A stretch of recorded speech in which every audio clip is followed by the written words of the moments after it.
തങ്ങൾ വിശ്വസിക്കുന്ന നിലപാടുകളിൽ നൽകിയ വാക്കിനു വേണ്ടി ജീവിക്കുന്നവർ ഒട്ടേറെ പേരുണ്ടാകാം ഒരുപക്ഷെ ഈ ലോകത്ത്. പക്ഷേ ആ വാക്കുകൾക്കായി, അവയുടെ ഉറപ്പിനായി, അവ സംരക്ഷിക്കപ്പെടാനായി സ്വന്തം ജീവൻ വില നൽകിയവർ എത്ര പേരുണ്ടാവാം. നിന്റെ പുരോഹിതന്റെ അടുത്തേക്ക് ചെല്ലണം, നിന്റെ ഹൃദയം അവനു മുമ്പിൽ നീ തുറക്കണം, നിന്റെ ഹൃദയത്തിന്റെ ഭാരം അവനു മുമ്പിൽ ഇറക്കി വെക്കണം, അയാൾ തരുന്ന ഉപദേശവും നീ കൈക്കൊള്ളണം. വിശുദ്ധ ഫ്രാൻസിസ് ഡി സാലസിന്റെ വാക്കുകൾ തന്നെ കുംഭസാര രഹസ്യത്തിന്റെ പവിത്രത എന്തെന്ന് വ്യക്തമാക്കി തരുന്നുണ്ട്. ഏറ്റവും ഹീനമായ ഒരു കുറ്റകൃത്യത്തെ പറ്റി പോലും വൈദികൻ റിപ്പോർട്ട് ചെയ്യില്ല. കുറ്റവാളി സ്വയം പോലീസിൽ റിപ്പോർട്ട് ചെയ്യുന്നില്ലെങ്കിൽ പാപമോചനം നൽകാതിരിക്കാം. കുട്ടികളുടെ കുംഭസാരത്തിൽ നിസ്സാര കാര്യങ്ങൾ പോലും വെളിപ്പെടുത്തുവാൻ വൈദികന് ഒരിക്കലും സാധ്യമല്ല, പീഡനം സഹിക്കേണ്ടി വന്നാൽ പോലും. ഇവിടെ ഇതാ കുംഭസാര രഹസ്യം സൂക്ഷിക്കുവാൻ ജീവിതം നഷ്ടപ്പെടുത്തിയ ഒരു വൈദികന്റെ അനുഭവ കഥയാണിത്. സംഭവം ഇങ്ങനെയാണ്. ഫ്രാൻസിലെ സെന്റ് റെമിയിലെ ദേവാലയ വികാരിയായിരുന്നു ഫാദർ പീറി. അദ്ദേഹത്തെ എല്ലാവരും സ്നേഹിക്കുകയും ബഹുമാനിക്കുകയും ചെയ്തിരുന്നു. ഒരു വിശുദ്ധനെ പോലെയാണ് ആളുകൾ അദ്ദേഹത്തെ കണ്ടതും. ഇടവക ജനം പരസ്പരം സ്നേഹിച്ചും സഹകരിച്ചും ജീവിക്കണമെന്ന് അച്ഛൻ സദാ പഠിപ്പിച്ചിരുന്നു. ദേവാലയത്തിന് തൊട്ടടുത്ത് താമസിച്ച സമ്പന്നയായ ഒരു വിധവ ഒഴികെ എല്ലാവരും അച്ഛന്റെ വാക്കുകൾ അനുസരിച്ചിരുന്നു. ഈ വിധവയാകട്ടെ തന്റെ വീട്ടിലേക്ക് ആരെയും പ്രവേശിപ്പിക്കുകയോ അയൽക്കാരുടെ വീട്ടിൽ സൗഹൃദത്തിന് പോലും പോവുകയോ ചെയ്യുമായിരുന്നില്ല. പക്ഷേ അച്ഛനെ അവർ ഇടയ്ക്ക് ഭക്ഷണത്തിന് വിളിക്കുകയും ജീവകാരുണ്യത്തിനുള്ള സംഭാവന നൽകുകയും ചെയ്തിരുന്നു. കടുത്തൊരു മഞ്ഞുകാലം. വിധവയുടെ വീട്ടിൽ പാചക ജോലി ചെയ്യുന്ന സ്ത്രീ അവരെ തിരക്കി വരുമ്പോൾ ഇതാ വിധവ വീട്ടിനുള്ളിൽ കൊല്ലപ്പെട്ട നിലയിൽ കാണുന്നു.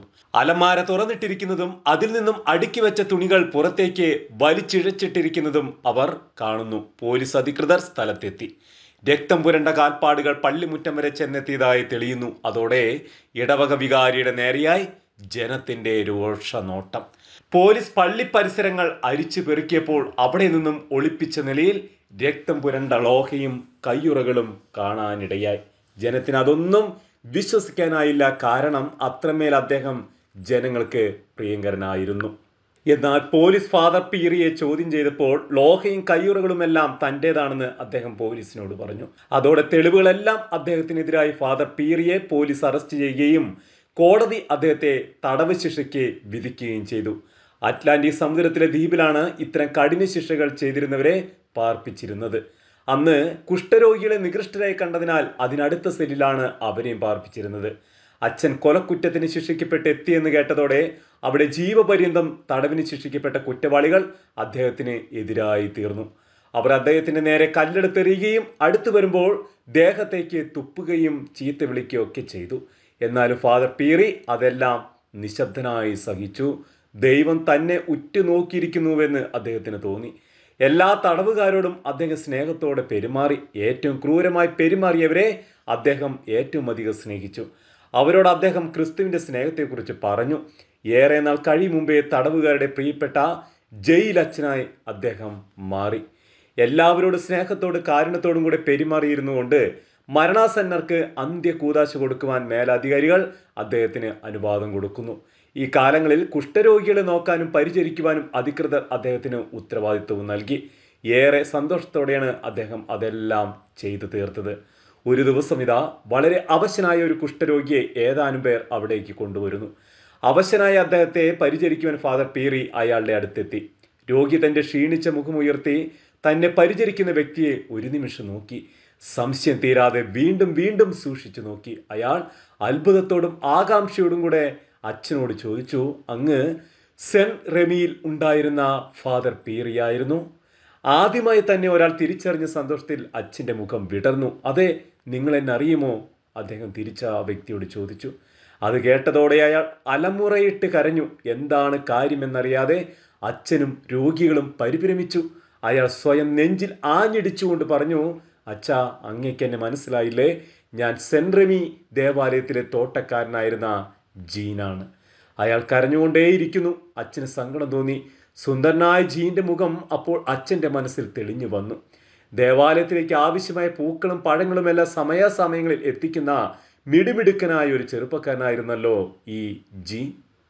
പടുവൃത്തിനെ പോലെയായിരിക്കുന്നു. എന്നാൽ ഇപ്പോൾ അദ്ദേഹം, ദൈവമേ, ഇയാൾക്ക് ഈ മഹാരോഗം വന്നല്ലോ. അച്ഛൻ്റെ കണ്ണുകൾ നിറഞ്ഞൊഴുകി. പോലീസുകാരും നൂറുകണക്കിന് കുഷ്ഠരോഗികളും വാക്ക് കേൾക്കാൻ കാതുകൂർപ്പിച്ചപ്പോൾ അച്ഛൻ അയാളെ ശുശ്രൂഷിക്കുവാൻ ശ്രമിച്ചു. ജീൻ പറഞ്ഞു, ഞാനൊരു ദുഷ്ടനാണച്ചോ, മഹാദുഷ്ടൻ. ഈ മഹാരോഗം എനിക്ക് അർഹതപ്പെട്ടതാണ്. ജീൻ തൻ്റെ ചുറ്റും കൂടി നിന്നവരെ നോക്കി തുടർന്നു, നിങ്ങളുടെ പ്രിയപ്പെട്ട അച്ഛൻ ഒരു വിശുദ്ധനാണ്, ഒരു മാലാഖയാണ്. 12 കൊല്ലം മുമ്പ് ഒരു വിധവയെ കൊലപ്പെടുത്തി എന്ന കുറ്റത്തിനാണല്ലോ അച്ഛൻ ശിക്ഷിക്കപ്പെട്ടത്. എന്നാൽ ആ കൊലപാതകം അച്ഛനല്ല ചെയ്തത്, ഞാനാണ് ആ സ്ത്രീയെ കൊന്നത്. എല്ലാവരും ഇടിവെട്ടേറ്റതുപോലെ അയാളെ നോക്കി നിൽക്കുമ്പോൾ ജീൻ മിഴിനീരൊഴുക്കി വീണ്ടും തുടർന്നു, പള്ളിയുടെ സമീപത്തായിരുന്നു ഞാൻ താമസിച്ചത്. പള്ളിക്കാര്യങ്ങൾക്ക് വേണ്ടി ഓടി നടക്കുമ്പോഴും വിധവയായ ആ സ്ത്രീയുടെ വീട്ടിലേക്കായിരുന്നു എൻ്റെ നോട്ടം. പക്ഷേ എന്നെ അവർക്ക് പുച്ഛമായിരുന്നു. എന്നെ കാണുമ്പോൾ തന്നെ അവർ വാതിൽ കൊട്ടിയടയ്ക്കും.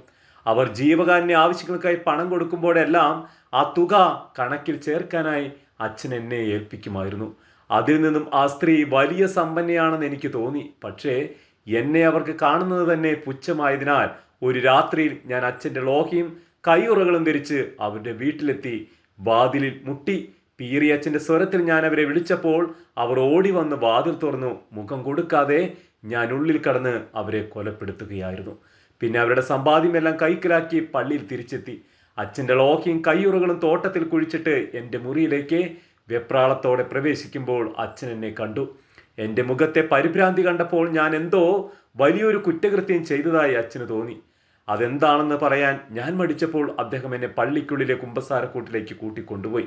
അവിടെ വെച്ച് ഞാൻ ചെയ്ത കുറ്റം അച്ഛനോട് പറഞ്ഞു. പിറ്റേന്ന് രാവിലെ പോലീസിന് കീഴടങ്ങാമെന്ന് അച്ഛൻ ഉറപ്പും കൊടുത്തു. പക്ഷേ സംഭവിച്ചു മറ്റൊന്നായിരുന്നു. പോലീസ് അച്ഛനെ അറസ്റ്റ് ചെയ്തു എന്ന വാർത്തയാണ് ഞാൻ പിന്നീട് കേൾക്കുക. ഞാനാണ് കുറ്റവാളിയെന്ന് അറിഞ്ഞിട്ട് കുമ്പസാര രഹസ്യമായതിനാൽ അച്ഛൻ അക്കാര്യം പോലീസിനോട് വെളിപ്പെടുത്തിയില്ല. ഇതേ തുടർന്ന് നിരപരാധിയായ അച്ഛൻ ശിക്ഷിക്കപ്പെടുകയും കുറ്റവാളിയായ ഞാൻ രക്ഷപ്പെടുകയും ചെയ്തു. അയാൾ അലമുറയിട്ട് കരയാൻ തുടങ്ങി. എന്നാൽ അച്ഛൻ തീർത്തും നിസ്സംഗഭാവത്തിലായിരുന്നു. ഒരു വിശുദ്ധനെ എന്ന പോലെ പോലീസും കുറ്റവാളികളും കുഷ്ഠരോഗികളും അച്ഛനെ നോക്കി നിന്നു. ചിലർ അച്ഛൻ്റെ പാദത്തിൽ വീണ് പൊട്ടിക്കരയാൻ തുടങ്ങി. ജീൻ പറഞ്ഞ കാര്യങ്ങൾ കൂടെ നിന്നവർ ഉടൻ തന്നെ അധികാരികളെ അറിയിച്ചു.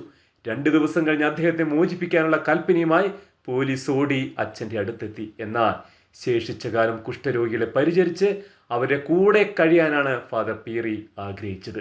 നിരപരാധിയായ അദ്ദേഹത്തെ എങ്ങനെ മോചിപ്പിക്കണമെന്നും അദ്ദേഹത്തിന്റെ വിശുദ്ധിയും നിരപരാധിത്വവും ഈ ലോകത്തെ അറിയിക്കണമെന്നും ആഗ്രഹിച്ച് ന്യായാധിപന്മാർ ഉൾപ്പെടെയുള്ള സംഘം ഫ്രാൻസിൽ നിന്നും ദ്വീപിലെത്തിയപ്പോഴേക്കും ഫാദർ പീറിയെ ദൈവം പറുദീസായിലേക്ക് കൂട്ടിക്കൊണ്ടുപോയി കഴിഞ്ഞിരുന്നു. പ്രിയമുള്ളവരെ, പലപ്പോഴും നമ്മളും ഇങ്ങനെയല്ലേ?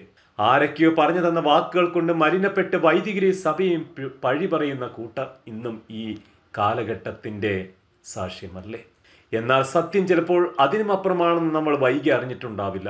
ഒരമ്മയുടെയും അച്ഛൻ്റെയും മകനായി ജഡത്തിൽ നിന്ന് ജനിച്ച് ഇഷ്ടങ്ങളെല്ലാം മാറ്റിവെച്ച് കർത്താവിന് വേണ്ടി ഇറങ്ങിയവർ ഇവരൊന്നും വിശുദ്ധരല്ല.